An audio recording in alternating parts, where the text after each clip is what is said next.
Now, Nigeria faces the triple challenge of providing reliable power supply, reducing greenhouse gas emissions, and keeping energy affordable to consumers. Availability of electricity in Nigeria has worsened over the years. The country has been unable to meet demand because of its policies, regulations, and management of operations. Its failure to provide adequate and reliable energy is well documented, specifically its impact on the economy. Its commercial and industrial sectors have become heavily reliant on self-generated power using petrol and diesel generators. This accounts for nearly half of all electricity consumed. Nigeria's shortage of reliable power supply is a constraint on the country's economic growth. And analysts say the country needs to diversify its economy beyond oil and gas revenues because the market is volatile. Joining us to discuss the power situation in Nigeria is Dr. EMMANUEL OGEDENGBE, Acting Director, National Center for Energy Efficiency and Conservation. Good to have you join us, Doctor.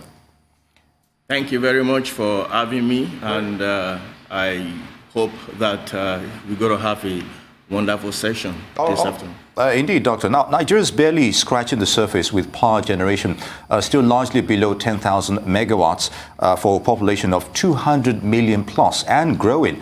So how did we get to where we are at the moment?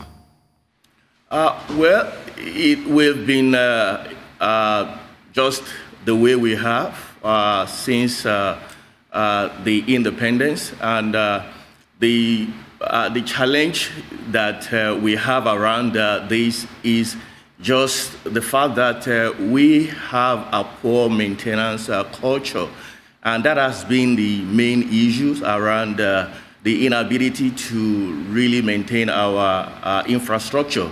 And that has made the energy access to just be, just below what it's supposed to be.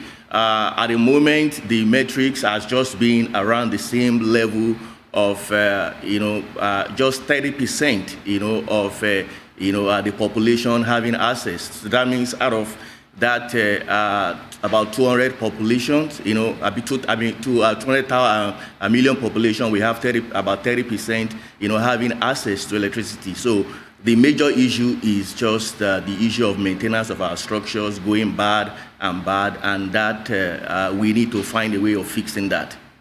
Well, I'm glad you actually say we need to find a way of fixing that, because that was going to be my next question. How do you think we're going to fix the challenges that we're facing in the power situation here in Nigeria?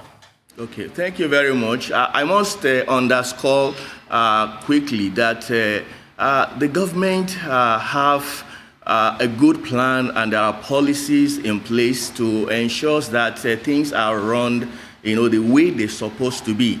Now, for example, my center, the National Center for Energy Efficiency and Conservation, has the mandate to ensure that the infrastructures are audited. And when you audit this infrastructure, then you are able to quickly assess their level of efficiency. You are able to know the level of deterioration around those infrastructure, and you are able also to, underscore what is going on in terms of the level of, production, of appliances that are more efficient, and then you are able to upgrade as necessary. Now, the unfortunate thing is the fact that not many people are open to this concept of energy audit and the need to assess their infrastructures and to invest a little bit of money upfront periodically in this exercise, so that they are able to upgrade the infrastructure. So, for example, the center is set up in the southwest in Lagos to take care of this aspect, for over 10 years now. But many people still are not aware of, the importance of, what this, energy audit, can do. So it is that that necessitate what we are trying to do to really come up with sensitization and help, both the residential sector, the commercial sector, and industrial sector in partnership with some of the government agencies so that we can bring this awareness to the people. All right, Dr. OGEDENGBE, now let's talk about the use of alternative energy as contingency for power generation shortfalls. How proactive is Nigeria in exploring this viable prospect realistically? Earlier you were talking about infrastructure. Do we have that in existence right now? Talking about alternative energy. Yes, definitely that's what we call the renewable energy. And of course we have immense potential. Talk about, we have been very much used, with the hydro that has been in our energy mix since independence. But we have enormous, other sources of renewable energy that everybody is aware of now, but just need to know how they can key into that. So we're talking like solar, PV, and then we're talking about, whether it's wind, or biomass, and so there are technologies around converting these energy, renewable energy sources, into electricity. It's not rocket science. It is open, but we need enabling environment. We need some incentives.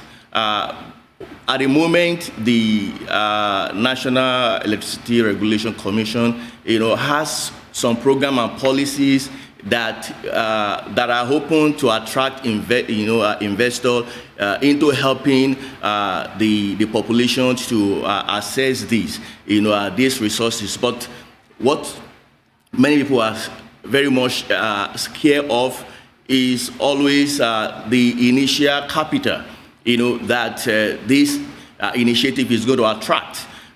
So they need to know exactly what are the sources, of sourcing this funding so that they can get into this. And that also, like I said earlier, the provision that our center can bring in, which is in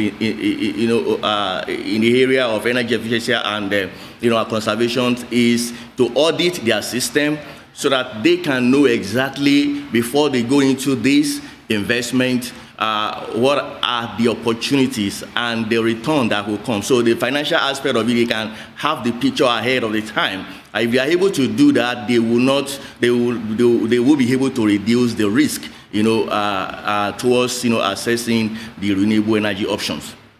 Now, I'd like to gauge your thoughts on a number of issues that Nigerians are facing. One of the struggles that many businesses are facing in Nigeria is huge spending on diesel. Many other firms have also been, forced to actually shut down. I wanted to gauge your thoughts regarding that and how issues surrounding estimated billing, your thoughts on that as well, and how we can actually go forward from estimated billings and metering.